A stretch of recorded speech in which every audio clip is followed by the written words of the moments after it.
बड़े भाई चहल साहब की एक कविता है कोर्ट मार्शल जी संजीत। मन ने जितनी वहां मंच पर पढ़ी उनने खुद नहीं पढ़ी तो लेकिन कोर्ट मार्शल का मतलब के हमनु बता दो जिस तरह अपनी कोर्ट होया करे नहीं फौजिया की भी कोर्ट होया करे। फौजी कट घर में खड़ा हो तो इसका कोर्ट मार्शल होने लग रहा है।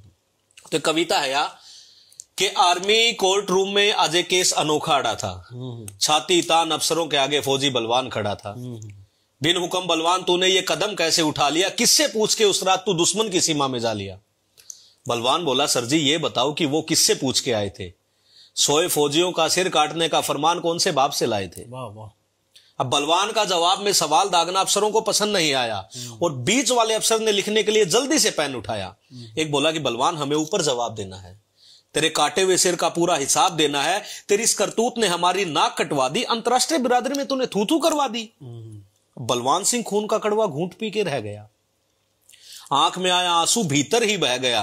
बोला साहब जी अगर कोई आपकी मां की इज्जत लूटता हो, आपकी बहन बेटी या पत्नी को सरेआम मारता कूटता हो, तो आप पहले अपने बाप का हुक्मनामा लाओगे या घर की लूटती इज्जत को खुद बचाओगे।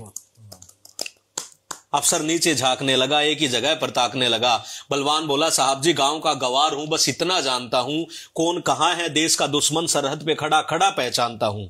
सीधा सा आदमी हूं साहब, मैं कोई आंधी नहीं हूं, और थप्पड़ खा के गाल आगे कर दूं मैं वो गांधी नहीं हूं।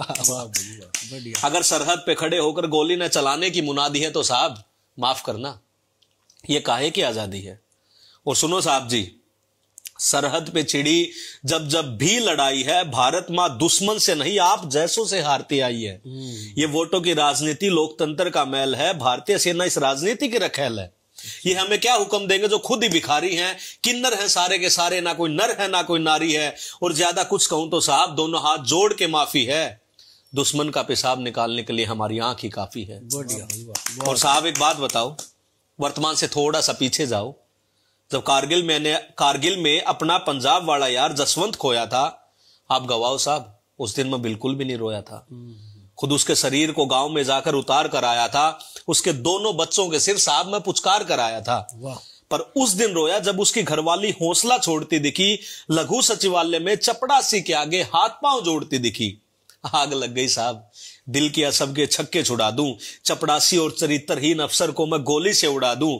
1 लाख की आस में भाभी आज भी धक्के खाती है, 2 मासूमों की चमड़ी धूप में यूं ही झुलस जाती है। और साहब सही जोगिंदर सिंह को तो नहीं भूले होंगे आप, घर में जवान बहन थी जिसकी अंधा था जिसका बाप। अब बाप हर रोज लड़की को कमरे में बंद करके आता है, स्टेशन पर 1-1 रुपए के लिए जोर जोर से चिल्लाता है। पता नहीं कितने जोगिंदर जसवंत यूं ही अपनी जान गंवाते हैं, उनके परिजन मासूम बच्चे यूं दर दर की ठोकरें खाते हैं।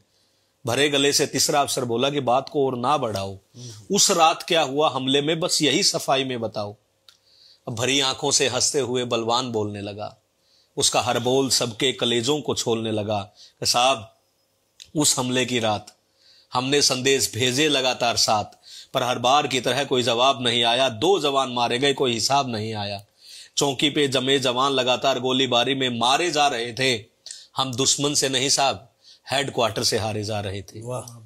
फिर दुश्मन के हाथ में कटार देख मेरा सिर चकरा गया। गुरमेल का कटा हुआ सिर जब दुश्मन के हाथ में आ गया, फेंक दिया ट्रांसमीटर, कुछ और सूझ नहीं आई थी।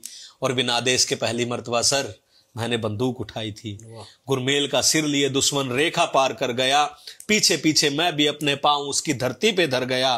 पर वापिस हार का मुंह न देख कर आया हूं, वो 1 काट कर ले गए थे, मैं 2 काट कर लाया हूं।